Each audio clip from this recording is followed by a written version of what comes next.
welcome back to another episode of Not Coming Soon, the one and only podcast that brings you movies that you will never see. You won't see them soon, at least. Now, for this episode, my name is Ryan. For this one, my name's Jeff.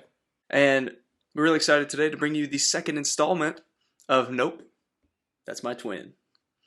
The comedic adventure that features twin brothers, one super, one not, and the family dynamics that ensue. But first, Jeffrey, what have you been watching lately? If you couldn't tell by my overall appearance, the plague entered my home. Oh, This I think you look great. You wear it well. I feel disheveled.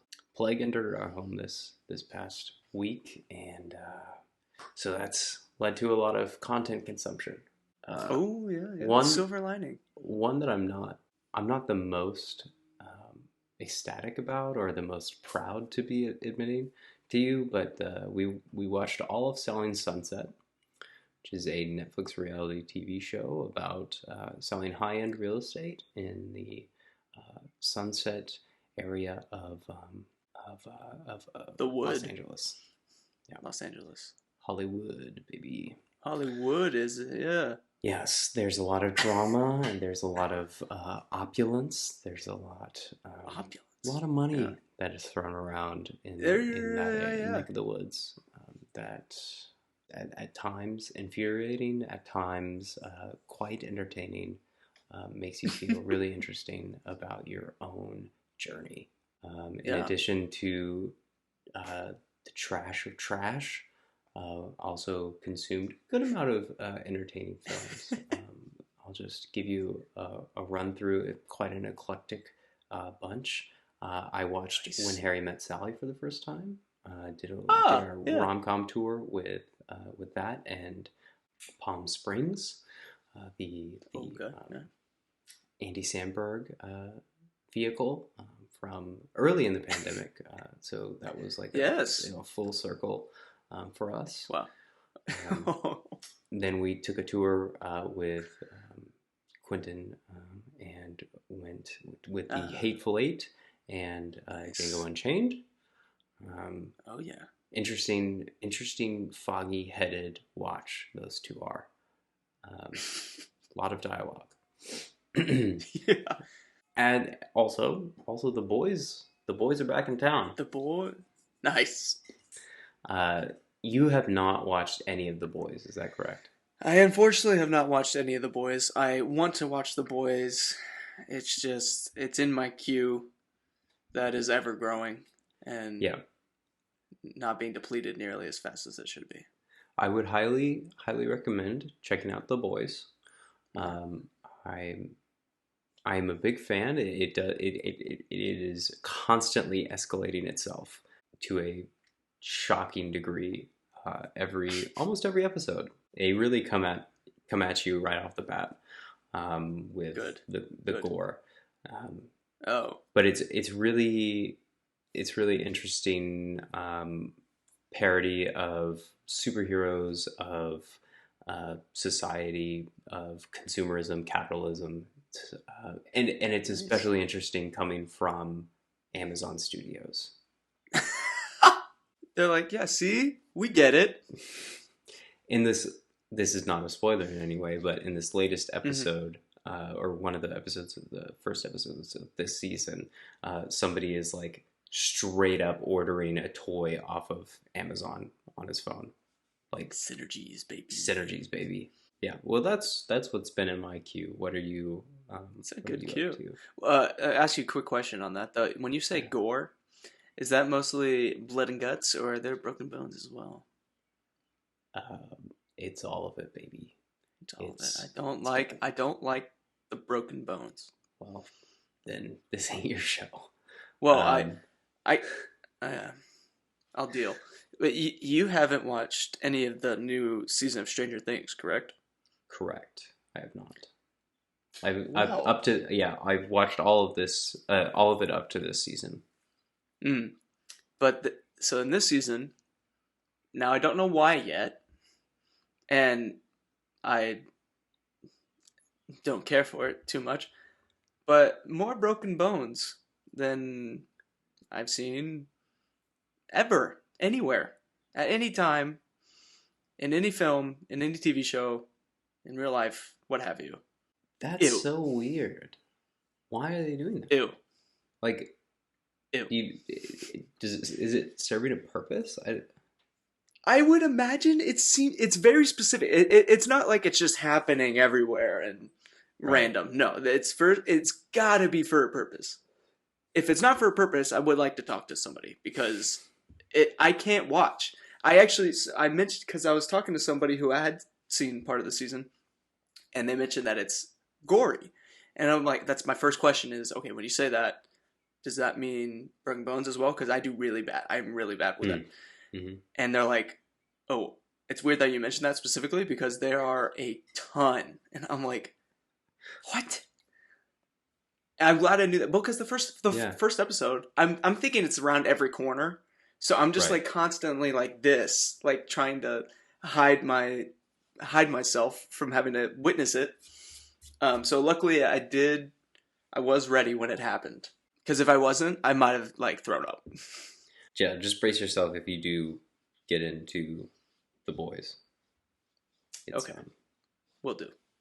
Yeah. Yeah. Okay. There's gore of all kinds. Verbansky. Is that his last name? That's his last name, right? The guy that directed the Pirates movies? Gore. Oh. Verbansky. That's a deep cut. Oh. For his me, name's Gore, though. I know his name is Gore. Yeah. G-O-R-E. Classic. Anyway, what am I watching? Yeah. Besides Breaking Bones on... Besides Breaking Bones. I'm watching Severance. Oh, sorry. I finished watching what is out right now of Severance. Okay. And... Can we spoil things? I think we could spoil things.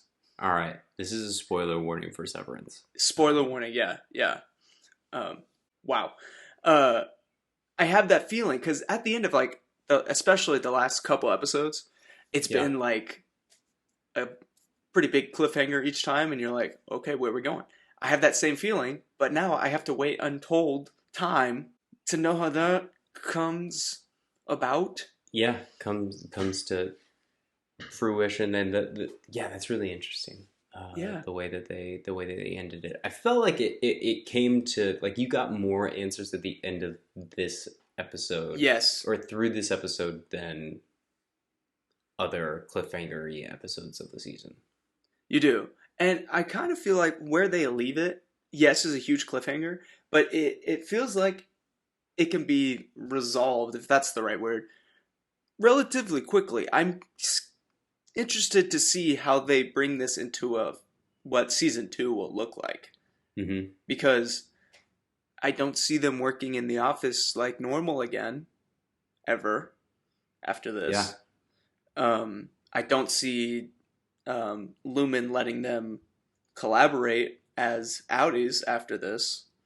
Their outies don't know about each other still. So, and that's true. I don't know why I didn't for a second think about the possibility that Heli R was an Egan or some way tied to the organization higher up.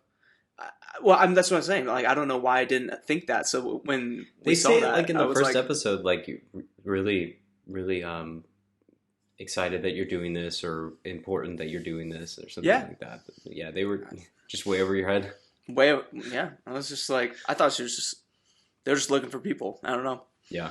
I don't know. So when they said that, I was like, oh, well, yeah. Yeah, that was a shock that she was so important and a very convenient for platform for Heli and for Mark. Yeah, for Mark. Mm-hmm. Both very convenient days that they were doing this endeavor. That's a good point. Yeah, absolutely. Well, yeah, when she's giving a speech, not as convenient for Mark, given Mrs. Selvig situation. Yes, but it also gave any knowledge that she was That's true. In his any marked knowledge that Mrs. Selvig was like a weird person on the outside who knows his Audi. So yeah, that in that case, interesting. Yeah, the interaction between Helly and Mrs. Pachenko. What's her work name? Patricia Arquette. What's that character's name? It's anyway, that interaction between Helly and Patricia Arquette right before Helly goes on stage. Part of that seemed somewhat. I was thrown by what she was trying to say, and her lack of attempt to like I feel like, given how she drove there and the frantic nature of what she was trying to like get in touch with her, that she just let her go on stage. For a second, I'm like, is she on their side? But I doubt it. Yeah, for a second I was, but I think that there's no way that you can pull that off and pull her like off a stage, considering how important the Audi version of Heliar is. Yeah. So it's like, I don't know, you'd get tackled by security or something. True, but yeah, I'm excited to see where this goes. Yeah, it was a cool concept for real. So yeah, I was watching that. Last night I had a special pre-screening of Jurassic World Dominion. Let me show you my. Oh, did you get merch? No, I didn't. I got a little printed out ticket. Yeah, it was presented by Dr. Pepper. That's so that was a cool experience. Although it was kind of funny because we show up, and it was for Dr. Pepper employees, and our friend works for Pepsi, and they like he gets tickets through the guy that like works with the entertainment sector of Pepsi. So we go in, and I don't know why I was expecting this, because this was like obviously not going to happen. But I was picturing the like Hollywood premiere with like people in like tuxedos and stuff. I mean, I didn't dress that way, obviously, thank God. But I walk in, and it's just a bunch of like, the majority of people in there were kids, and it was their parents. Like, so I was like, oh, okay. So I was there. I will let everyone experience it for themselves and get back to us. I watched that. I'm also watching The Staircase, which is, have I mentioned that? I don't know if I have. No. Very, very interesting. It's a true crime series. It's like, but it's Is this the one with Colin Firth? Yes. Okay. Yes. So it's really interesting because there's a documentary about this case that was released multiple years ago. And so this follows that like creation of that document, the case itself and the creation of the documentary, and like the interactions with the people that made the documentary with the lawyers, the case itself, Colin Firth, the defendant, what their relationships were like. And now we have more information, and there's been more development since then. So I think the last episode is today, and maybe the second to last. I'm not sure, but I went into it thinking one way, and then it is a whirlwind. It's crazy. It's a crazy case. So I'm excited to see what happens, or see what goes on. I've not Googled because obviously it's known, but I've hold myself. That's the hard thing with these shows. We were just watching something that I was like, just don't Google it. It was based on a true story. Show or movie? Do you know? Under the Banner of Heaven. Yeah. No, so we were watching Under the Banner of Heaven, and that was like, obviously that's a historical show as well. Mm-hmm. I'm like, oh man, I just don't. And that's what's hard with these like slow burn TV shows, that you can just find out what happens. Yeah, I know. Luckily we haven't been watching because it comes out week to week. The Staircase. We started watching it when there was 5 episodes already out, so we binged those 5, and then we're like, oh crap, there's more. So then it's been like 2 or 3 weeks that we've been watching it week to week. But yeah, that's like it's been like a month of watching the show, and I could find out right now, but I don't want to. I don't want to ruin it. I also think I don't know if this is too dramatic or anything, but I feel a little bad being so entertained by this because it's real people's lives. It's real people's lives, and this guy, and so this man has been in prison for a good amount of years, and I don't know what's gonna happen, like good or bad. I'm just like I was feeling bad the other day, just like being like, oh, I can't wait to see what happens. And I'm like, yeah, one way you got a guy that murdered his wife, and the other way you got a guy wrongfully in prison for decades. Yeah, that's tough. That's a tough one. That's true. And it's hard to. It is entertainment, and it's hard to take pleasure out of it. Yeah. Out of watching it unfold. Yeah. Yeah, that's the thing. Yeah. The good, like, the documentary that came a while ago was very popular and got people talking about it, which made people invested and trying to figure out what's right or wrong. And I guess that's a positive outcome. Yeah. But yeah, I was just thinking about the other day. Don't feel bad. I'm not trying to make people feel bad. I was just sharing my thoughts. Yeah. It's a moral conundrum. It's a great conundrum. You got me? That's Popstar, right? Yeah. Where he's tucking it and he can't. Oh, yeah. This is a funny movie. Not enough people have watched Popstar. You guys gotta watch Popstar. Sleeping on Popstar. People are sleeping on Popstar, and I would dare say that is one of the most like witty, as slapstick as it can be, or like it is very. It's a very smart movie. If that doesn't sound too ridiculous. Yeah. Like you can every song. It's like a parody of hip hop culture, and like take it to the extreme. And I think it's a very smart comedy. I just have that thought when I'm watching it. No, I mean, those guys are so quick and so like observant. Mm-hmm. It's wild to me that didn't do anything. Right. Like, especially with how much everyone loves Lonely Island. Even like, yeah, exactly. Even people who love Lonely Island haven't seen it. Well, I never. And, if you didn't tell me, I don't know if I would have ever heard about it. Yeah, I think that. So I was listening to an interview with them, and they said something about the way that the studio marketed it. They marketed it as like a straight Justin Bieber parody, like they did glitzy. They did. Justin Bieber parody, and that like it combines so many different things about the industry and music in general, and it's just a funny movie on its face. But the parody comes like across many different artists and many different areas of the field. No, so that's a good point.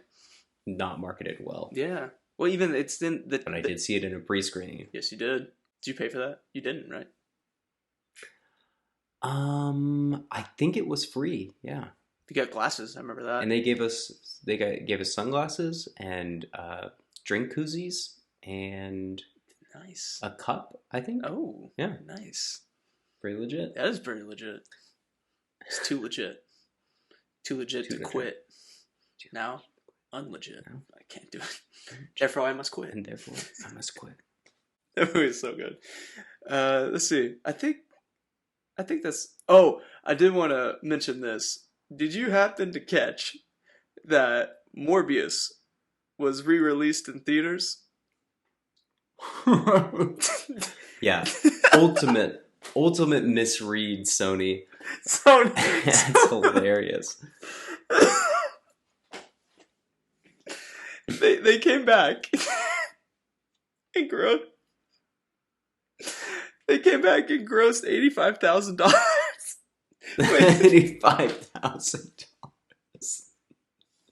when somebody was like doing it probably cost more to ship the the freight alone to the theater. I saw somebody did the math and it was like it came out to like $10 or like 8 people a theater, not a single theater, like an AMC unit, like 8 people. Oh my gosh, that was so funny. And I saw this post that somebody said they should create a Morbius style Morbius 2 and have it directed by Morbius and just watch the box office morph. So if you're unaware of what we're talking about here, Sony saw the youth culture and the memes of everybody loving Morbius and really excited about Morbius. And unfortunately, Morbius was out of theaters by the time that this culture craze started. So Sony, the bigwigs at Sony were like, if we put this back out in theaters, everybody's going to go. It's going to morb. It's Morbin Time. It's Morbin Time, is what they said. And no, everybody was just laughing at a really bad movie. It's not even starring a cult leader. The movie is even like the movie itself is not funny bad. It's just bad. The reason that people are laughing at it is because of how ridiculous it is and how ridiculous Jared Leto is. Yes. Do you know about his... I didn't know about this till someone recently. His cult island where they worship him. Wow. He has like some... like wow. There's like some like Jared Leto cult. They all wear white. That's rad. Yeah. That's rad. Well, good for him. He gave us the kill, so... It all comes back to Popstar. It's like... 10 seconds is an eternity, Harry. It's a third of the way to Mars. Connor, we've been over this. 30 Seconds to Mars is the name of a band, not a fact. Oh my god. Anyway, it's Morbin Time. I still haven't seen it. Have you seen it? No. I was going to watch it opening night, and then I saw 19% on Rotten Tomatoes and was like, maybe I'm not going to see this opening night. Dude. Which... horrible. Which, to be fair, I feel like Rotten Tomatoes got Venom misunderstood. Venom kicks Venom's ass. Awesome. Venom did what it was supposed to do, so Rotten Tomatoes, shut up.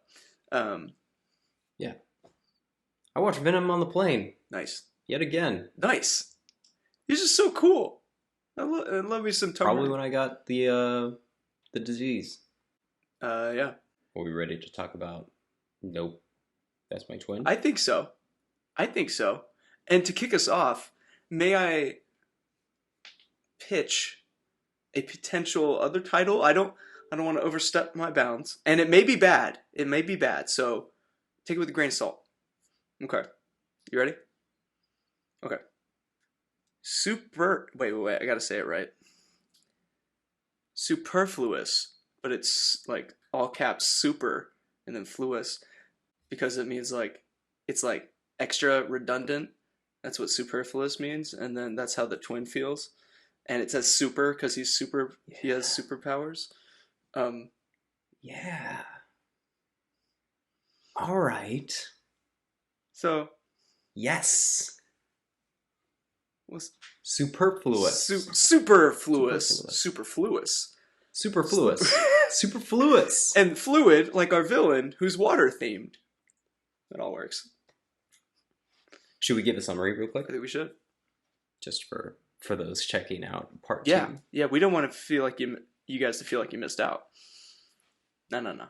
That's not what we do here. So, quick summary. So, our story is a tale of one who is forgotten, one who is lesser, one who feels underappreciated, one who feels like they've been given a raw deal compared to their twin, who is basically Superman. Yes. Essentially Superman. So our story starts with him, just existing and going into work day in and day out. So we see him working through his issues, just dealing with his issues, and butting heads with his brother, his superhero brother, and and is one day given the opportunity or thrown a bone by his brother. Just cover for me at this. They're gonna give me the key to the city or something like that. Some ceremony, some cushy little ceremony just to cover for me. Wear the suit, come out, accept the key, wave, sign some autographs, get out of there. Grab a handful of popcorn shrimp and blow out of there. Handful of popcorn shrimp, get out of there. Now, instead, what happens is during the ceremony, a supervillain attacks. Now, our supervillain that we've painstakingly come up with, he's a water-based supervillain. So, if you're familiar with a stingray, devil ray, he's basically that. But with legs. Has but with legs. Yeah. Yes. No, he's a human. He's a humanoid. Yeah, my apologies. He is a humanoid. However, he does have stingers, little floppy electrified stingers that shoot out of his wrists. Right. And they're about a foot, 2 feet long. Whip them around. Yeah. How about this? How about they shoot out the inside of the thing here, and then he grabs it, and then.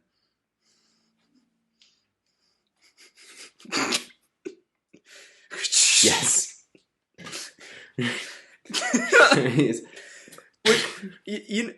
So he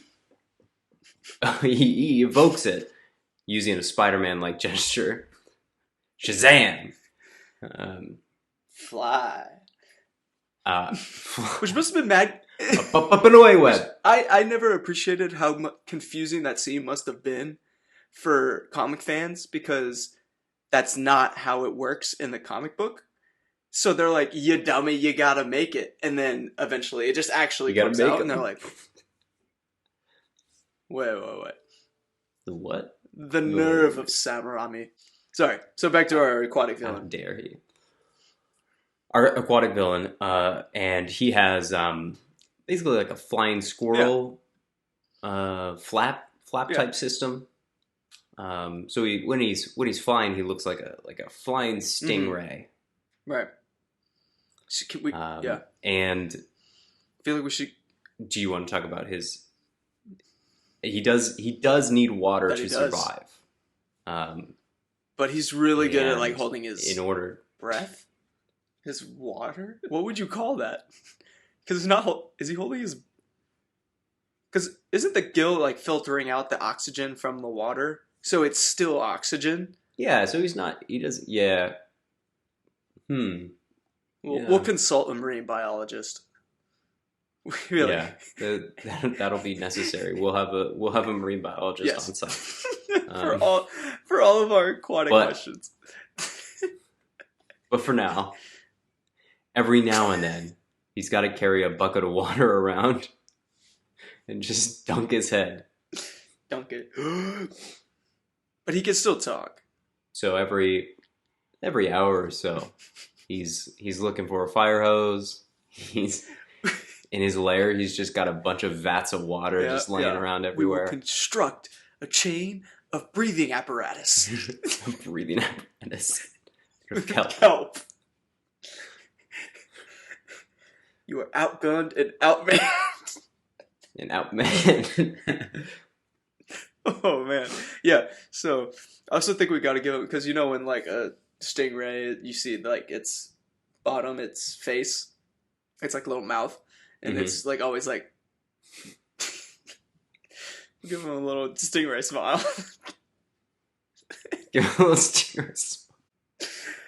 Yes. This is gonna be a very niche casting. We got to find the right guy or gal, right guy or gal. Figure out. Okay, so what are we figuring out today? Before we go directionally, I did have like a like scene set up where our main character, the twin, is like going to a therapist to talk through his disdain or the tense relationship he has with his brother, but the therapist is like low-key a huge fan of the superhero, so it's like incredibly difficult to like actually have this guy be on your side. So I came up with that scene. Oh, I love that. Yeah, I think that could be in the like I think that we make maybe like a half hour of this be for that I like the first act. Let's make this like 3 acts. First act is like him setting up his disdain. Well, and then I don't know if it's not a disdain, right? It's a inferiority. Yeah, like there's still the like familial bond there. It's just, and that also contributes to the frustration that he has, is because he's like, I don't hate him. He's not a bad guy. I just It's hard to lead. It's hard to lead a meaningful, important life. Yeah, if the one that you're comparing it to, and the one that everybody else is comparing you to, is a literal superhero. Right. Yeah. Yeah. No, exactly. So good. Yeah. Good there. So the first act, first third is build up to the ceremony where then he's going to have a battle where the superhero brother is going to come and save the day. But in the process of that, he's going to be captured. The superhero brother is going to be captured. Yes. And then we have a period. What's that middle period look like? And then the like rescue and conclusion. Yes. Yes.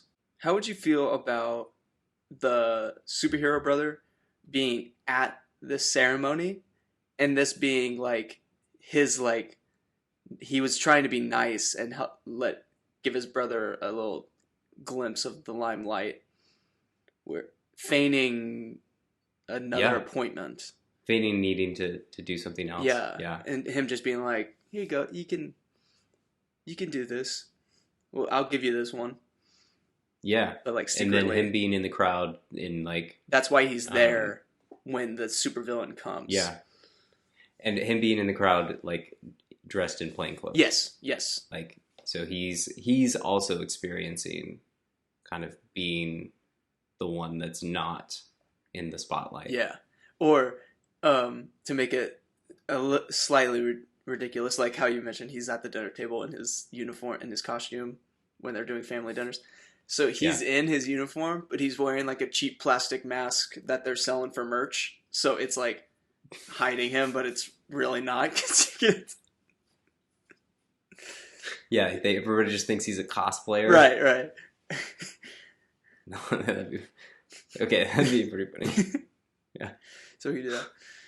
Okay, yeah. So that's that, and then the middle act 2 is the brother trying to figure out how to get to the villain and rescue his brother, while also going back in between scenes of the villain with the superhero brother explaining his maybe backstory a little bit. Which I had another thought of: what if this supervillain comes from a planet where we could have him be a twin, but I was also like, he could be a clone that on his planet he's kind of lackluster, so he's here for a power trip in like a similar and the dynamic between him and the people on his home planet as he's talking to the superhero twin, as the villain is explaining this situation, he kind of sees how bad it can feel to be the lesser of two. Yeah. The question is, why does he need to kidnap the? Because the twin is like the most powerful being on Earth, and that's how he represents his dominance, is being the new most powerful thing on Earth. Yeah. So But him being from a different planet is kind of confusing as to why he's like a manta ray. But life is life. Life finds a way. Life finds a way. Life finds a way. So, yeah. So that's Act 2, and then Act 3 is the rescue and wrapping up. I hadn't thought a ton about that yet. And we can. Oh yeah, maybe let's see. What would we do there? So he rescues him from this lair, and he has something on our super twin that mitigates his power. So he's kind of like an average Joe. So now that him and his twin are on equal ground, the twin has the upper hand. Mm-hmm. To try to escape, but I don't know how he would overcome villain. This is too jokey, so I don't think we should do it. But if he just like spills all the water so the guy can't breathe. That's like kind of what I was thinking. Oh.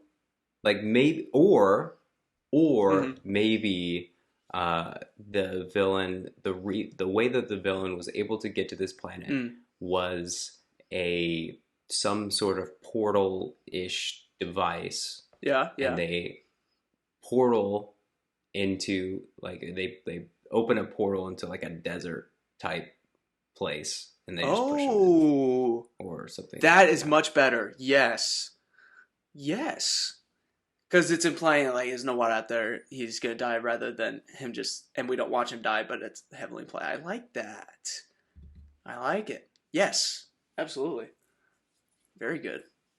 Cool. Yeah. So then the last bit is them finding a way to take the device off, and free the brother from being normal. Yeah. And then just like a brotherly embrace. Of course. And an acknowledgement of humanity. And I don't know how this concludes with him living a change. Does his life change or does his mindset change? Do you know what I mean? Yes. Like, I think a little bit of both. I think so. They conquer the villain and come back, and I think people are going to assume that it was the super twin that did it, and instead of taking the credit, he does say, "I was incapacitated. This was all my twin." Which, giving him the credit of saving the world from this guy. What is he doing while he has the super twin captive? Is he terrorizing the village? In some way? Yes. Maybe he's trying to flood the planet. Yeah. Oh, we can do like a little climate change. That's exactly what I was thinking, man. He's come to this planet because the water is taking over it. He's just going to accelerate. And he's going to accelerate this. Yeah. He's like out there trying to break dams and melt stuff. Yeah. Yeah. Or what he's doing that, but also like whatever machine he came in, he's just like running it like 24/7, and like exhaust is going wild. Yeah. Visibly coming out of the thing, and like huge amounts. I like it. Okay. Cool. All right. Did we do it? Sweet. So I like that. I feel pretty good. I think next time we'll talk about some casting and talk about tone maybe a little bit more, but I feel pretty good. I feel really good about that. Yeah. This was a great change going to this format where we bounce ideas off each other. Yeah, because it gives us enough. Yeah. It gives us time to think it. Yeah, digest. Think it through. Yes. Yeah. Cool. This is really cool. All right. Well, I have a connection for you. If you're... I think I'm ready. You ready? Yeah. And I have a specific way that I did this. I didn't really think through other ways, so I don't know if this is like super easy. Okay. Yeah. But I have Jason Isaacs Lucius to Jake Gyllenhaal. Okay. Jason Isaacs. I'm going to have to use Lucius Malfoy. Okay, that's what I did. Okay, for Jason Isaacs. Oh, there's gotta be. Oh, there's gotta be. Man. Okay, don't entrench. I'm like thinking I only have one option, but I don't. I have more options. You got plenty of options. Okay. I did this partially from one direction, partially from another. So let me see if I can, if I'm going to say this correctly. Lucius, Jason Isaacs is in Harry Potter with, oh my God, how did I do it? With Gary Oldman, who is in Dark Knight with Christian Bale. Christian Bale is in Prestige with Hugh Jackman. Hugh Jackman is in Prisoners with Jake Gyllenhaal. I also went to Prisoners. Nice. Yeah. How'd you get there? But here's how I got there. So Jason Isaacs is in Harry Potter and the Chamber of Secrets with Daniel Radcliffe, who is in Swiss Army Man with Paul Dano, who is in Prisoners. Good one. Nice. Speaking of Jason Isaacs, you have not. Have you seen the OA? It's a Netflix show. I haven't even heard of the OA. I don't think. Sorry. I hope that doesn't make me look stupid. I mean, no, dude. It is incredible. It's a incredible deep cut. There's 2 seasons, and it is so weird. It is probably one of the just weirdest programs that I have encountered. And then the second season goes off the rails, and wow, I can't even the finale. Like it's one of those shows where there's like a fan base that is like, keep the OA alive, or like signing like GoFundMe petitions to bring back the OA. And I'm like, it ended perfectly. I was floored. Wow. So I just leave it at that. Check out the OA if you haven't. And I did warn you that it is a weird show. It's like weird in like kind of like a Lost or Leftovery kind of weirdness. Those do have very, very similar vibes to that. It's like the same guy. Oh, Damon Lindelof was like big on like he did. Well, he was at least in the writer's room on Lost. I think he ended up being in like an EP. And then he did Watchmen. The Leftovers. Yeah, I like his stuff. He's got a good style. I did try it. I remember some bit ago. I think I've watched Lost once, maybe 2 times around, and it was like you watched it first, and then we watched it together. Yeah. And then I went back to try to watch it another time by myself, and I couldn't get back into it. Just like. I did that. Couldn't do it. I was like, it's hard to like once you like kind of know where it goes. Yeah, I know. That's the thing. Endings are crucial, so crucial. Yeah, and like we see it like with Game of Thrones. Nobody's interested in Game of Thrones. There's like doing a bunch of spin-offs, and everybody's like, I know. Why? Yeah. No. Which is bizarre because it was like one of the biggest shows in the world. Everyone was calling for spin-offs. Everyone wanted it. Yeah. It slapped the viewers in the face with the ending, and then people just lost the taste for it. And the spin-offs have taken too long. I almost think that's for how it ended. That might be a good thing, potentially. That's true. I think that's going to do it for us today. Thank you all for joining us. Tell your friends. Please. Spread the word. Spread it. Get people listening, Yeah. Yeah, don't make us pay for ads. I don't have that kind of cash. Like, comment, and subscribe. Oh, yeah. I keep forgetting we're on the tube. On the tube. Oh, boy, looks good on the tube. Well, one of these episodes, we should make it a goal to only quote and not say anything that's not a quote. That'd be a good challenge. I think we could do it. It depends on where we start. It's pretty sad that we could do that, but I strongly disagree.